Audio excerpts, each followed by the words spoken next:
I'm back with some new Stardew Valley gameplay while reading real scary stories from Reddit. I'm still learning the game though, so I probably need to watch a few tutorials on how to farm more efficiently. Please leave a comment with any tips or let me know how I could improve these videos if you're comfortable. Thank you for watching and let's get started. My friend saved me from his predator dad.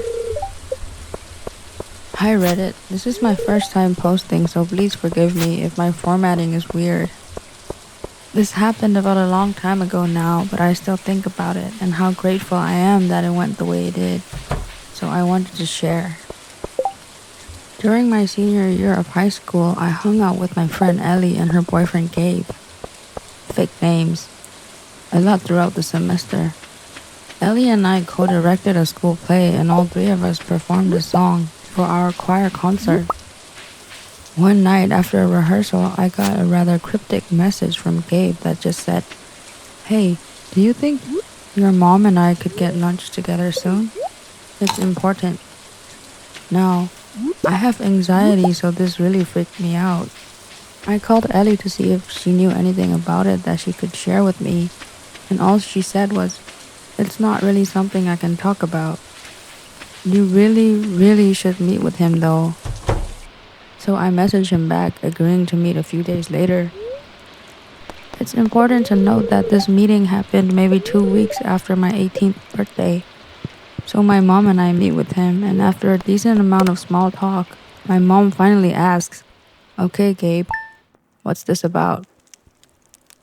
Gabe then goes on to tell us how his adoptive dad, a man in at least his 70s at the time, was getting involved in some form of Native American voodoo, as Gabe put it, that used potions and spells.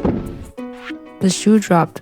However, when Gabe said, "I had a really bad feeling after seeing how my dad was staring at you the other day at rehearsal."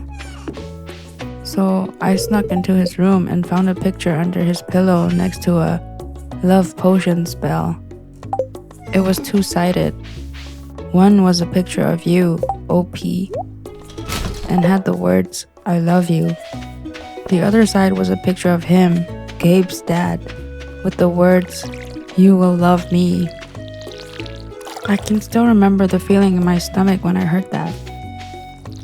Both my mom and I sat there shell-shocked. Poor Gabe didn't know how to proceed other than to say, "I needed to tell you because I don't trust him. I will make sure you are never alone with him." And Gabe stuck to that promise. He and Ellie both, and my mom, they all made sure I was never alone in the same space as that man. And I am so grateful for that. From that point on, whenever I saw Gabe's dad, I had a panic attack until I graduated, and thankfully never saw him again after that. Gabe and Ellie are now happily married with children that I'm hoping don't see that grandparent, and I am safe, alive, and well, all thanks to Gabe's goodwill. The top comment says, "That was so brave of him to reach out to you and your mom. Many people wouldn't do it, thinking they won't be taken seriously.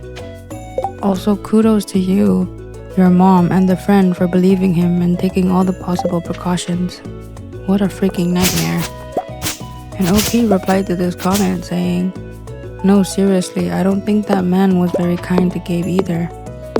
I don't know any details and don't want to assume, but I think what Gabe did in telling me was dangerous for him and yet so brave.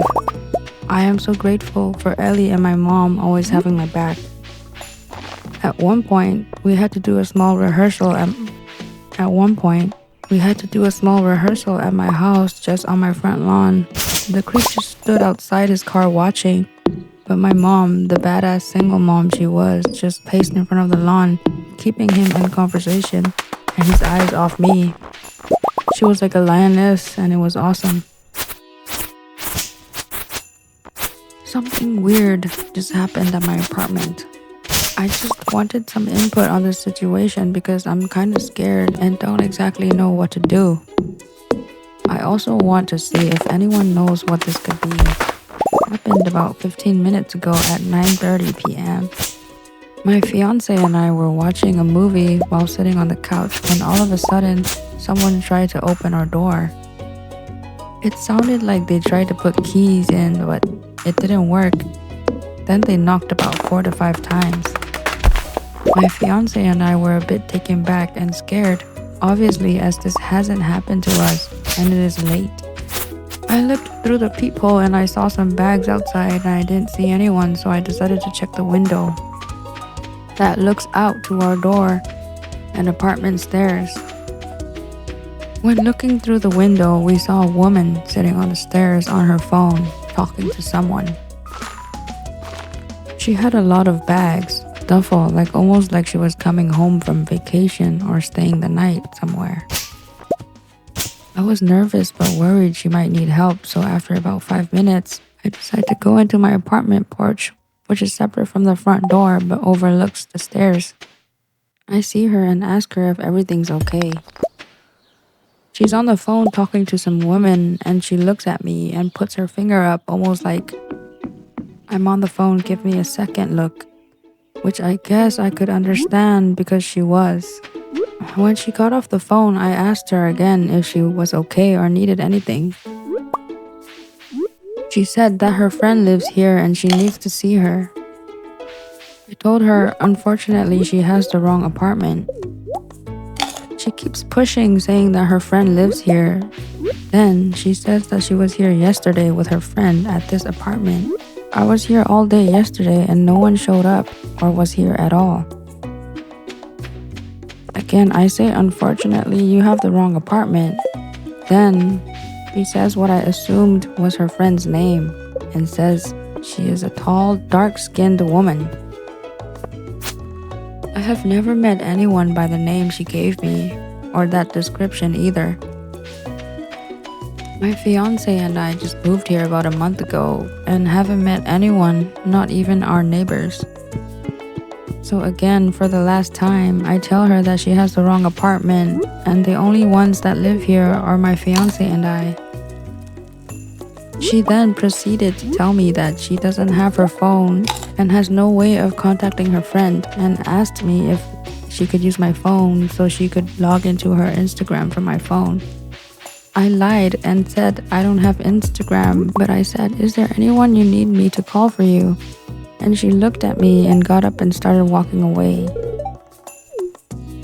While she was walking away, she was saying how she has nowhere to stay and doesn't know where to go. I ended up going back into my apartment because I was majorly uncomfortable. However, I was looking out the window and she was back on the phone and walking back and forth my apartment and staring at it and then walked off. While this was happening, my fiance noticed a strange car that he's never seen before that had their lights off. We decided to turn our lights off, and once we did, so did the strange car. We then saw a man get out of the car and stand there for a bit and then get back in, and he now, as I'm writing, still hasn't gotten out. I'm just very freaked out and want to know if anyone has any advice or knows what could be happening. Edit, just to add because I feel like this might be important. Our apartment is at the back of the complex and the very back of the apartment building. It's pretty hard to find, so it's weird getting someone at this time of night to come all the way back here in general. Update. So I did end up calling the non-emergency line and a few police officers showed up. They were super kind, and when I was telling them what was happening, they were very concerned. The person in the car ended up leaving, and just a little something extra. Our neighbors came out and said they had some ring camera footage. Turns out the woman had nothing in her bags, so that was definitely scary. They said if anything else happens, to call immediately. I'm definitely getting a ring camera now. Thank you for all the advice and input. It helped me out a lot. If anything else happens, I will update again. The top comment says, asking to log into her Instagram with her phone is a way to hack accounts. You did the right thing. This has the hallmarks of a scam all over it. She lied about being at your apartment with her friend the other day before. There was a car waiting for her. She had her own phone. I think they possibly knew you were both new to that apartment block and were trying some scam. Get a door camera when you can. OP replied to this comment saying, "I'm definitely getting a camera now. And I have called the non-emergency line and police are coming to scan the area to make sure it's safe. Thank you for the advice. It's definitely making me feel more sane in my feelings and decision." My stalker ended up killing 2 girls. This story happened in Ohio in the 80s. I was a teenager long before cell phones existed, living with my parents near Columbus. I don't know when the first time he saw me was, but the first time I saw him was through our kitchen window.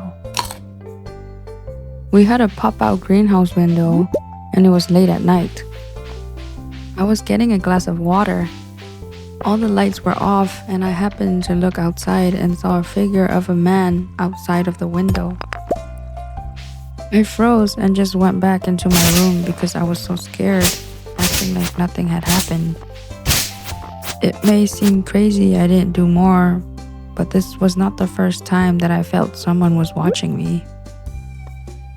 For weeks before that, I knew someone was outside of my bedroom window. We lived in a 1-story house that backed up to the park, so anyone could go past the back of my house to the main street. It wasn't unusual for people to be around. For weeks late at night, I would wake up with the strongest sense of someone watching me. It was summer, so the window was open, but I had blinds blocking my view from the outside and a screen to keep out bugs. After a few times of waking up like this, I started to hear someone touching the screen, like running their fingernails across the mesh. This happened 2 or 3 times a week, and sometimes I would get the courage to run to my parents' room. But by the time we went back, he was never there. They didn't really believe me either. This became an almost nightly thing, and I knew I wasn't imagining it. When I saw him outside the window, it was almost a relief because I saw he was real and I wasn't imagining it. This went months until finally it started to snow. There were footprints visible outside my window, so my parents at least acknowledged he was real but didn't really do much. Remember, this was the 80s. Then it all came to a head when I was home alone with a couple of friends getting ready to go out. My parents were away at dinner, so we had the house to ourselves.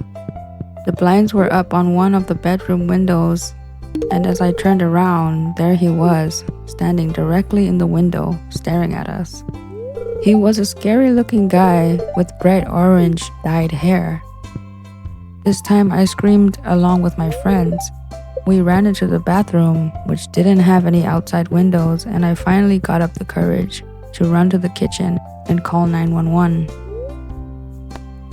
The police came at about the same time my parents got home, but there was no sign of the guy.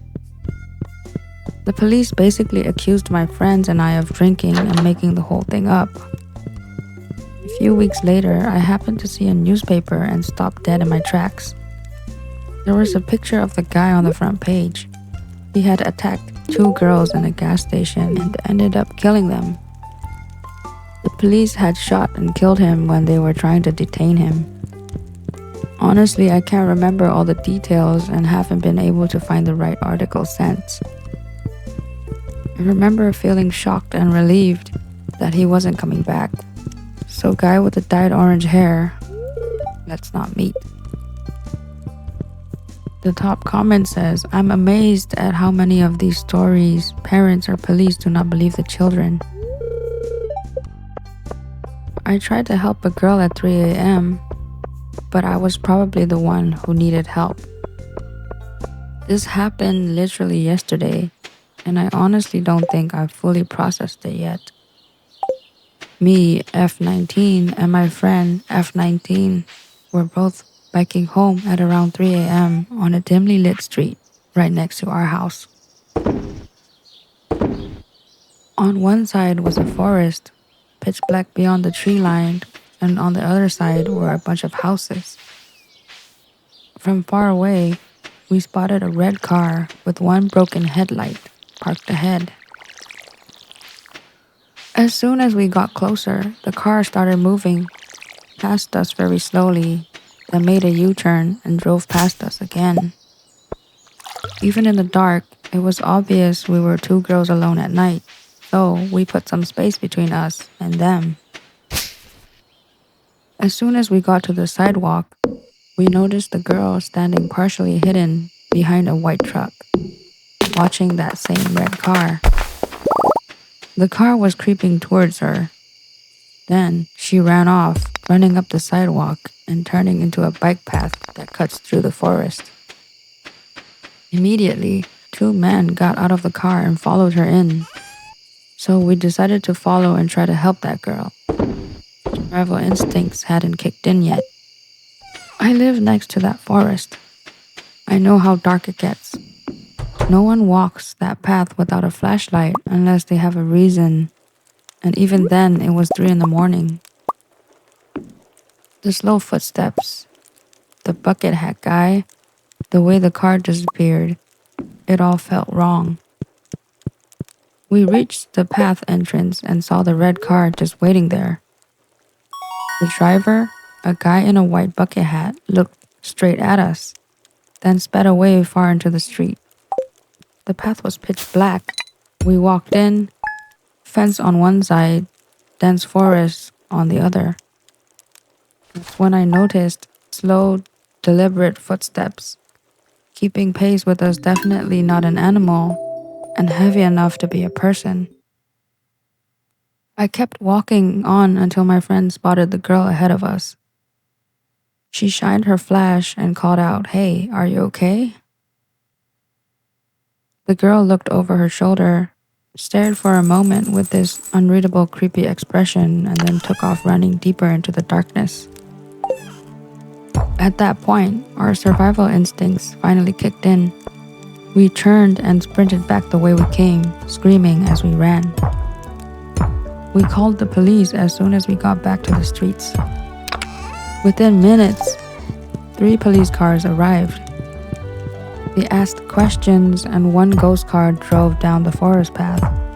About 5 minutes later, they returned and showed us the photo of the girl. The cops said they found her with one man, which made no sense because less than 10 minutes earlier, we'd seen her completely alone and running away. They also said neither of them would identify themselves or explain why they were there. They brushed us off, saying we could go home now. As we walked away, we saw 3 people get into a police car, which made it even weirder because earlier they said there was only one guy with her. So was there really someone following us in the woods? I keep thinking, what if this was trafficking bait? Maybe the one reason they didn't go after us was because we started screaming. Either way, I can't stop replaying it in my head.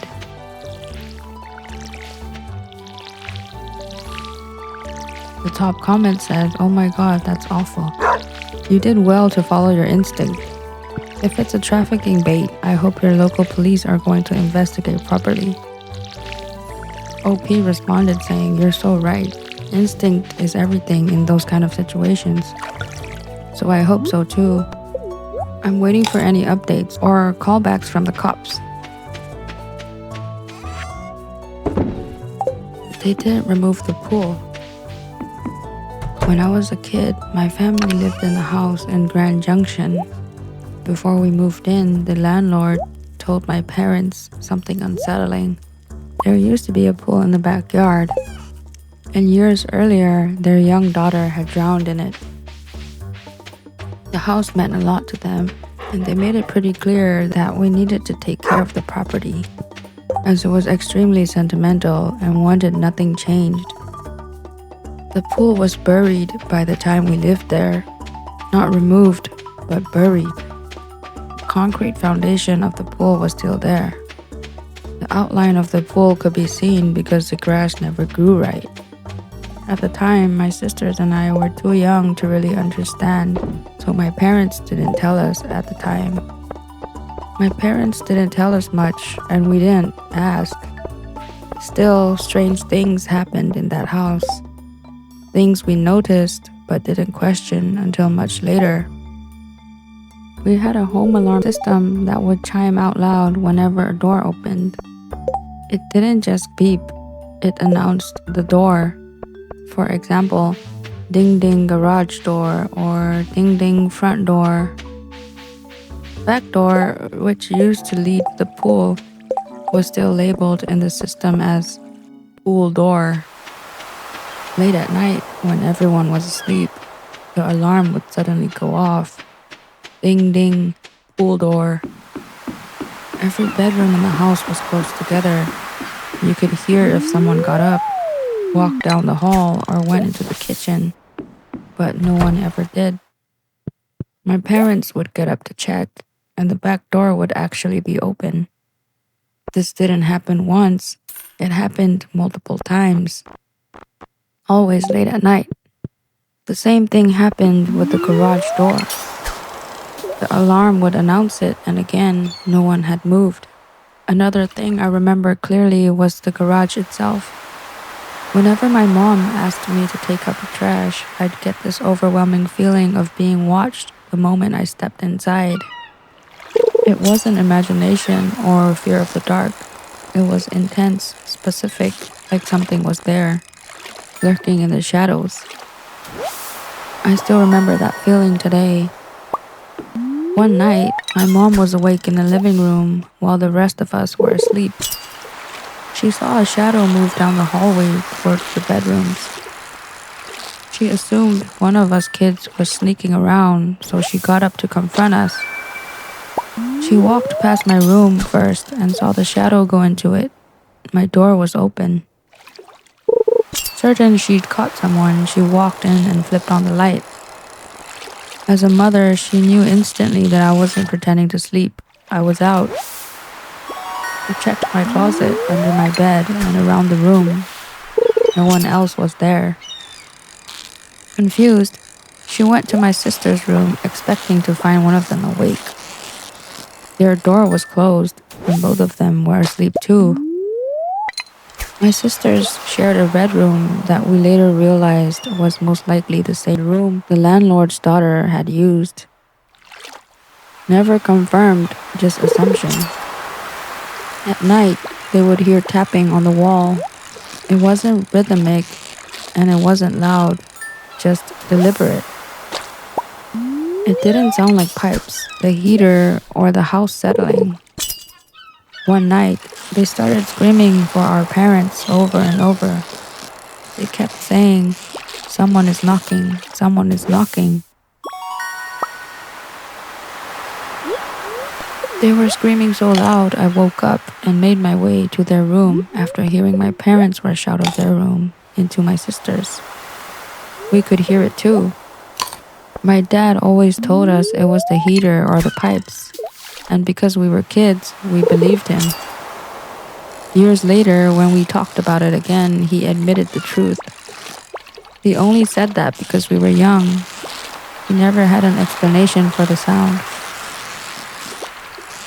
Cabinets and drawers also opened on their own from time to time. It became part of the background of the house, unsettling but never explained. Eventually, my older brother came to live with us. He stayed in the room farthest from the rest of the bedrooms, on the opposite side of the house near the living room, which primarily served as an office. That room had large windows that looked directly out to the backyard, toward where the pool used to be. Note, my parents, same as myself and sisters, didn't tell my oldest brother anything about the history of the house. He is 10 to 11 years older than my sisters and I. One weekend night, the rest of the family was in the living room watching TV. My brother had only lived there for a few weeks at this point. Suddenly, came out of his room fast, pale, shaken, and genuinely terrified. He said, "Mom, there's something in the backyard." My dad immediately went outside to check. There was nothing there. My brother claimed he always felt watched in that room, assuming something like what I felt in the garage, where your body tingles, stomach drops, and the hairs stand up on your arms and neck. My mom, already uneasy from her own experiences, contacted the landlord and told them everything that had been happening. She asked if they had experienced anything while living there themselves. Not long after the conversation, the landlords decided not to renew our lease and told us they were moving back into the house, even requesting if we'd be willing to move out early. They didn't argue or seem surprised, just quiet and distant. My parents always assumed the loss of their daughter had changed them deeply. We moved out not long after. Years later, when we were older, we were debating whether or not we believed in ghosts or paranormal activity. Then my parents finally told us what they had seen and heard while living in the house. What made it worse was that our stories matched.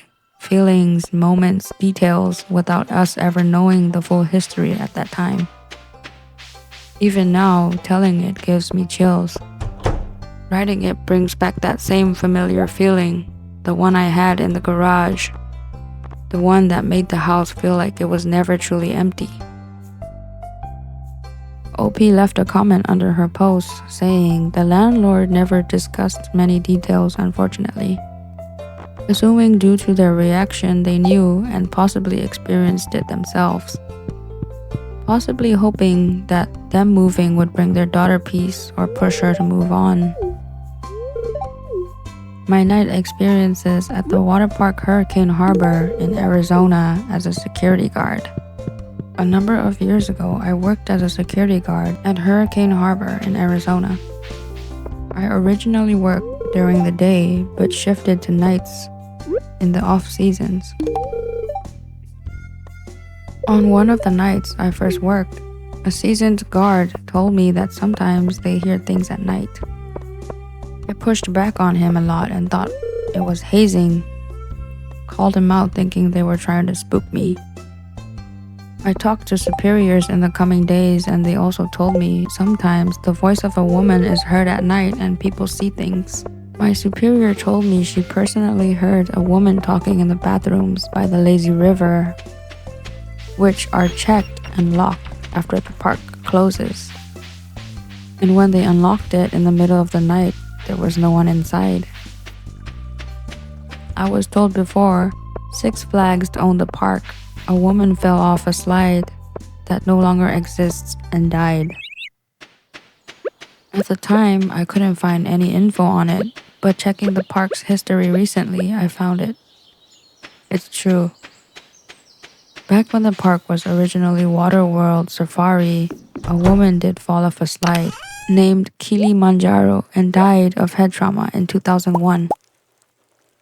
My encounter.